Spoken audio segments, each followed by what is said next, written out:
Let me tell you what's funny. I don't get invited to very many drug parties anymore.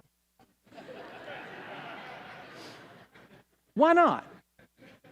I mean, why don't I get an invitation to the local bonfire drug ring? Why don't I get an invitation? You want to know why? Because nobody wants you there.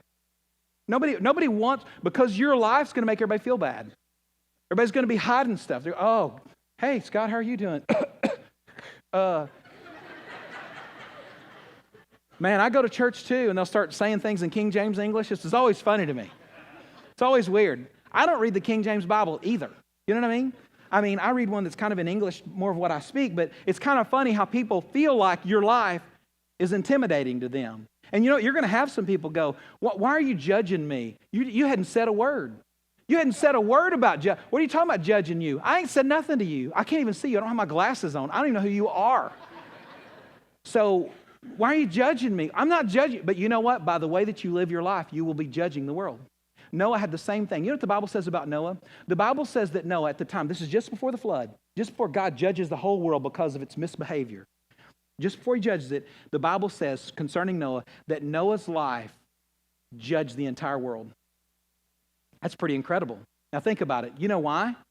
Because at that time, Noah's the only righteous guy on planet Earth. He was the only guy seeking after God. He was the only guy desiring to be available to God above all else. He's the only guy on planet Earth that was doing that.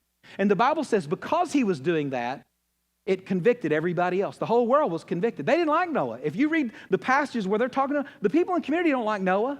Why? Because his life was a conviction to them.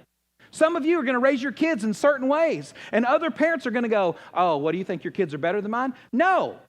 I just think God has a better plan for my life than that. And I don't want to live that way because God has a better plan.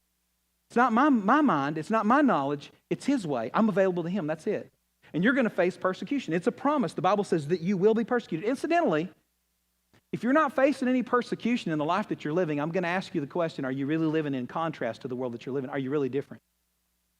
Because on the broad path, when everybody's going the same direction, nobody's swimming upstream, everybody's just going along, don't make anybody mad.